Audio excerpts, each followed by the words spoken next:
All right, everybody, welcome back to Rachel and I. We're going to be doing this video together.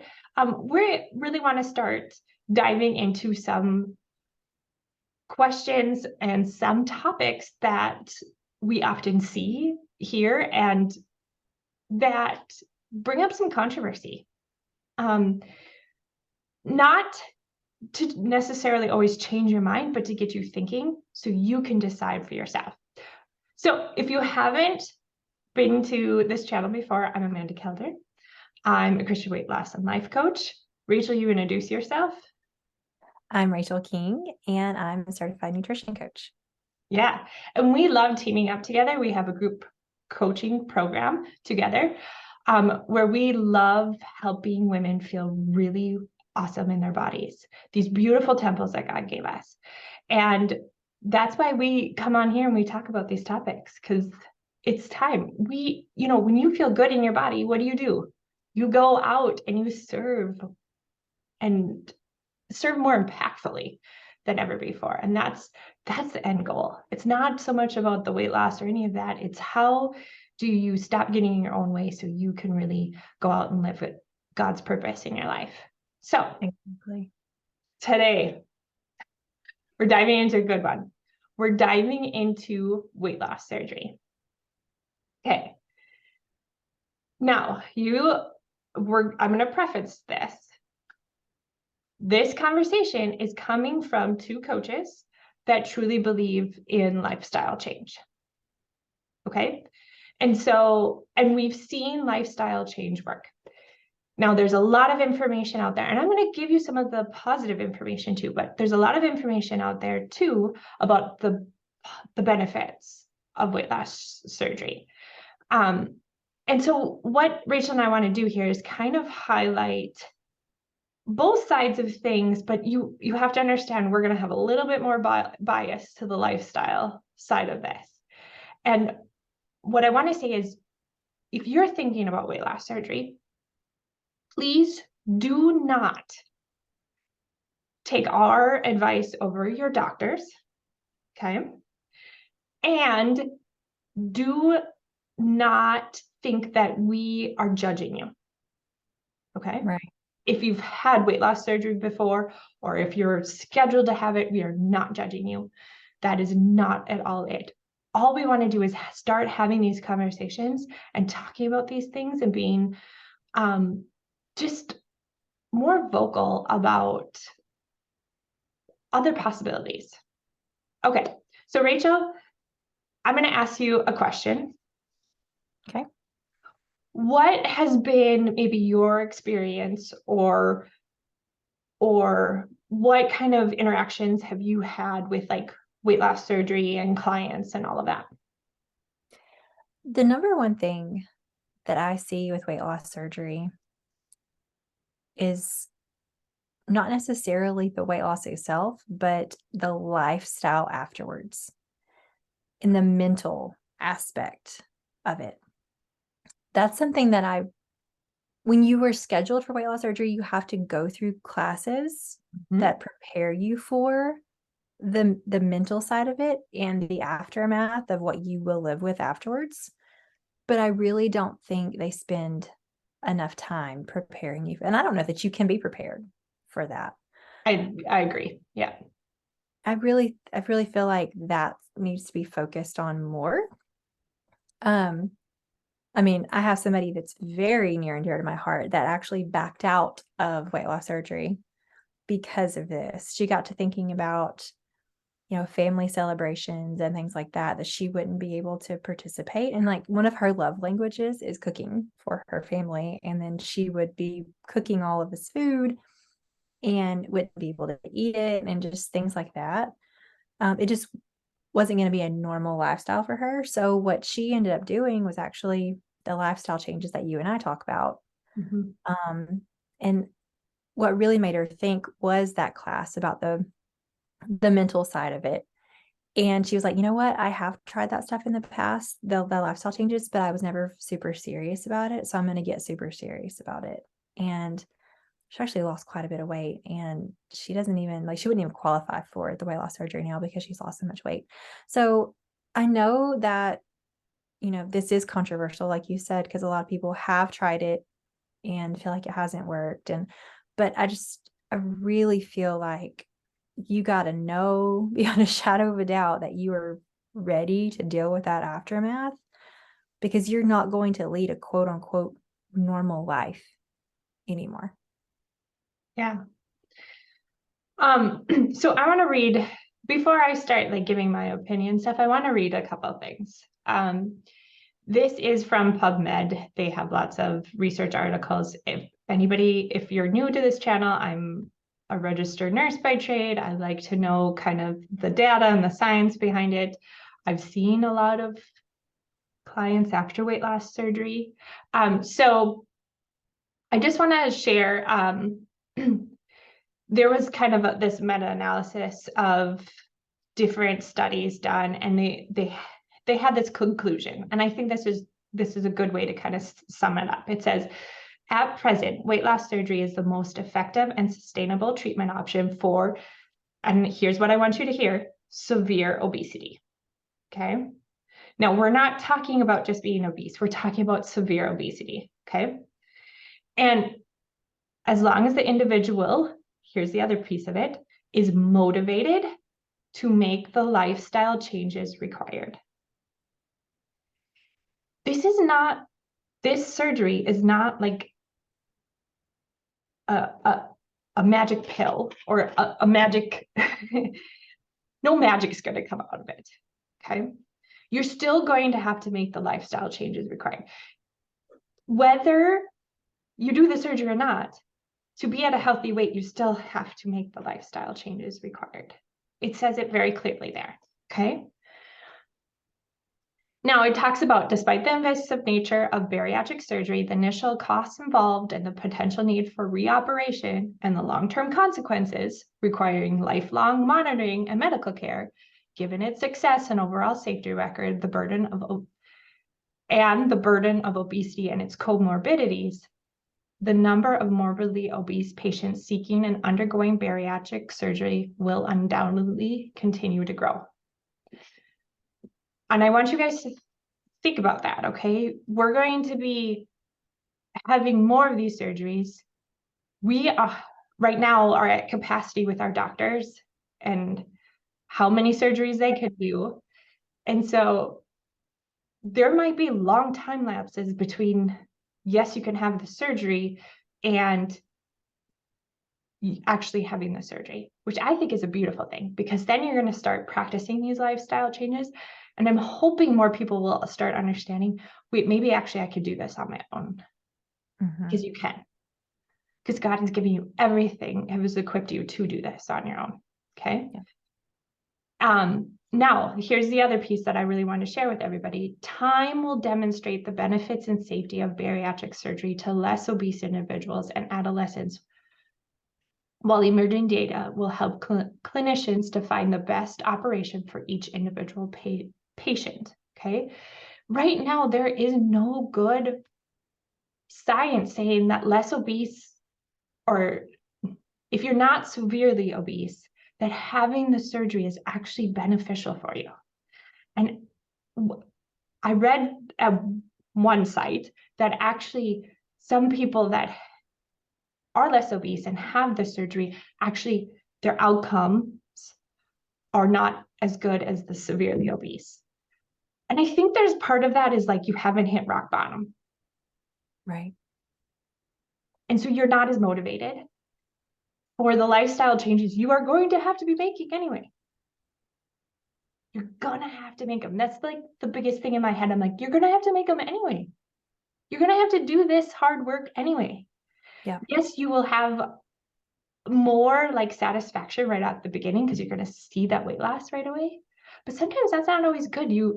Your skin doesn't get to kind of reform, and you tend to have more hanging skin after bariatric surgery because you lose it so quickly. Your body doesn't get to adapt. And the other thing I want to read before I ask you another question, I want to read some of the side effects. And sometimes we read these and we're like, oh yeah, I get it. I understand that there's going to be some things that might come up. But seriously, these are nothing to sneeze at. And I've seen a lot of patients after bariatric surgery, and I've heard, not all of them, but a few of them go, I wish I wouldn't have, because I just don't want to deal with this anymore. Okay. But it's acid reflux, very common, chronic nausea and vomiting, inability, you will not be able to eat certain foods. They will forever be off your list. Obstructions of the stomach and intestines. And often this is coming from dumping syndrome. If you've never heard of dumping syndrome, it's where the food in your stomach is like dumped in really large quantities in the intestine without proper digestion. And so you sometimes will have an obstruction, a block, which requires surgery again. Low blood sugar, lots of different malnutrition, iron deficiencies, what's the other? The vitamin deficiencies, okay? Ulcers, hernias, the list goes on. Now, those are just some of the top ones, but the dumping syndrome, especially, I've seen patients with that. It's miserable. Okay, so before you just jump into this, understand that some of those side effects are lifelong. There will be no escaping that. And often what I find is you have a surgery and then you're having more and more and more. So yeah, maybe up front, you think, okay, yeah, this is going to be a big upfront cost, but it'll save me in the long term. Not if you keep having surgeries. So, hey, Rachel,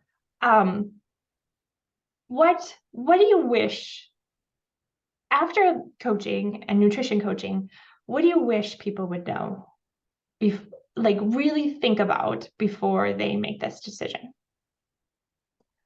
I think I want to touch on what you said about when people have this surgery, a lot of them have malnutrition. Like, because that's a huge thing. And that goes back to getting healthy. Like, a lot of people, they think they want to be healthy, and they do want to be healthy, but they also want to lose weight. And like the two go together, but in the surgery, they don't necessarily, because you are dealing with all of this afterwards. And you're not able to eat like God designed you to eat after you have surgery. Your stomach literally can't hold the amount of food that you need it to get the nutrients, right? Because you have to eat certain amounts of macronutrients to get the micronutrients, to get the vitamins and the iron and all of that you said. You have to be able to eat food to get those nutrients. And so you do become almost, a lot of anemia and a lot of deficiencies. And then that leads to you feeling bad in other areas. So you're still not healthy. Like, you might have lost weight to be considered like in the healthy weight range, but you're not healthy in other areas. And you can be, lacking in nutrients without surgery, like if you're not eating the right amount of foods. But it's like you said, this is life changing. You can't go back and change it like you could if you just changed your diet. Like, you're on a certain diet forever. Certain foods are off limits that create, or that contain the nutrients that you need. So that's a big thing in the nutrition space, is that like coaching somebody through mindset number one, and then also just finding foods that you can tolerate that don't make you sick, that you can have to make you healthy again. That's a huge thing. Yeah. And to speak on that, some of those nutrient deficiencies are also because the food is not spending enough time in the stomach your breaks down certain things, also absorbs certain nutrients.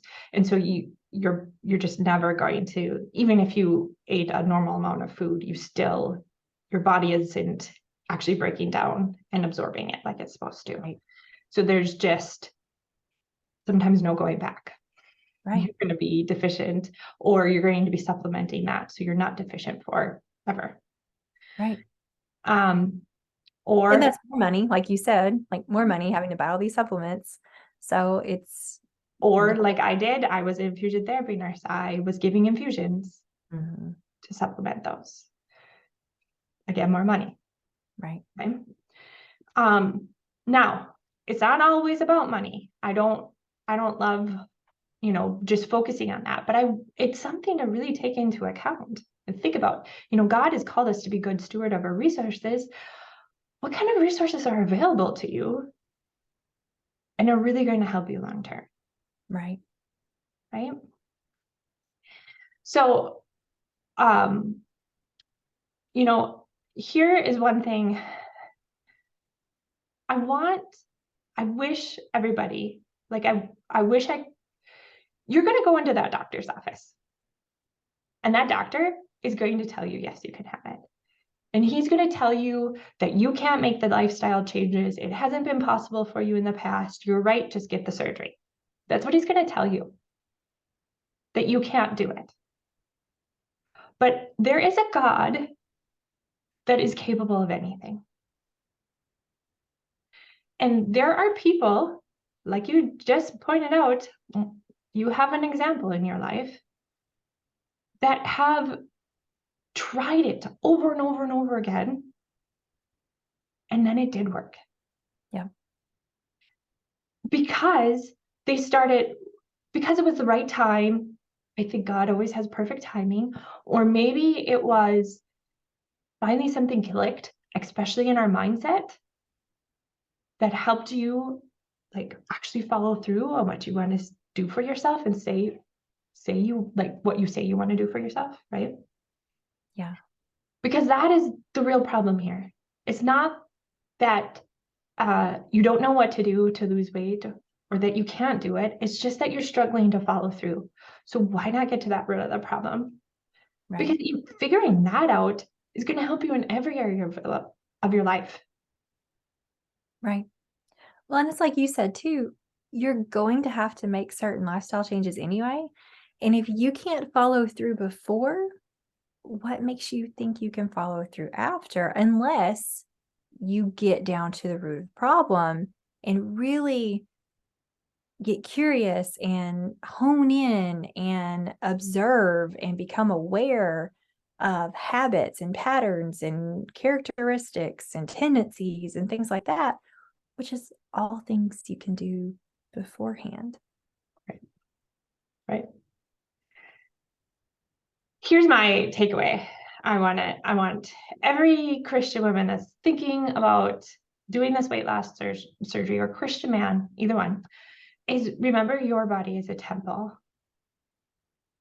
And yeah, sometimes our temples need things. Sometimes we need surgeries. But is this a need? And is there another way to do it? Because surgery is serious. This is one thing I think this world has kind of glossed over. Having surgery is serious. There are so many adverse side effects that we're like, oh yeah, no big deal. I'll just do it anyway. Right. No, blood clots, problems with anesthesia. The list goes on. Yeah. We have Infection, bleeding. we have to start taking these seriously and understanding you are literally putting something into your body that really wasn't meant to be. You are cutting open your body. Yeah. And this is a temple. So just really think about how you want to treat it as a temple. Right.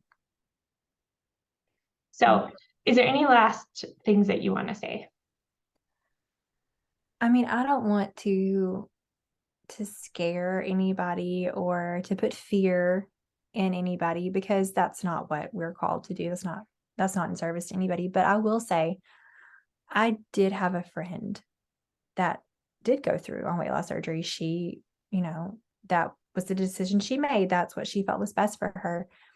And they never actually could relate it to what happened, but she passed away and she was my age. That is a side effect that can happen. If you look up It is any an adverse reaction to any surgery. Possible exactly, death. Yeah. exactly. It'll say rarely in some instances death, possible death.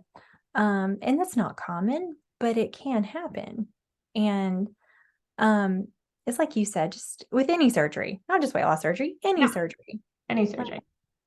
Just think if it's a need and is there anything you can do? If like knee surgery, hip surgery, anything like that, if you can lose weight somehow, some way, get healthy somehow, some way, and avoid it, it may be slower, but by all means, please do.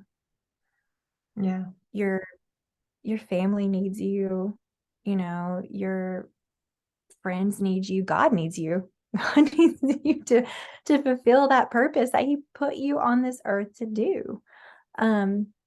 So just really think about that.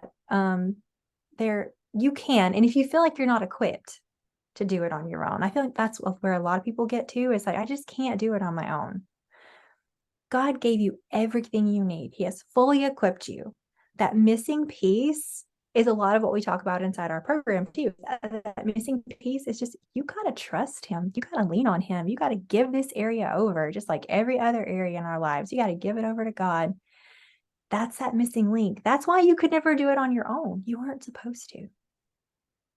Right. And a lot of times that faith piece is missing. And that's why we, just like with any other area, a lot of times people reach out for like drugs and alcohol. And I'm not saying this is the same thing, but we're not seeking God in the areas that we're really hurting and we're really lacking, and we seek other things. And a lot of times we seek quick fixes when we're trying to get healthy or lose weight, instead of getting down to the root and really getting vulnerable with God and be like, God, I can't do this on my own. Will you help me? Because he will. Mm-hmm. Definitely will. Yeah, he will. And like, yeah, you are fully equipped. Your body actually right now wants to lose weight. I always say this, and my clients are like, no, you don't understand. I keep gaining weight. How can my body want to? No, it's actually working really hard to get you at a healthy weight. Yep. It's just getting out of your own way. And that is something Rachel and I really, really concentrate on, mindset and nutrition wise, to help you understand how to get out of your own way and live into this beautiful body that God gave you. Yeah. Exactly. All right. Always a pleasure, Rachel. I hope this was helpful. If you found it helpful, give a like, hit subscribe. Also, put a comment below. If you have a totally different opinion, I'd love to hear it. This isn't a space where we don't support other opinions. We actually want to have this conversation. So maybe you've had surgery and it's been a wonderful outcome. Let other people know.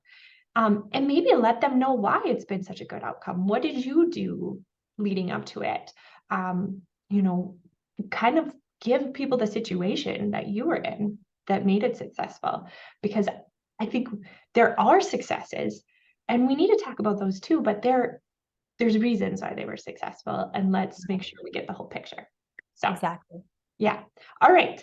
I hope you all have a blessed day, and we'll talk again soon.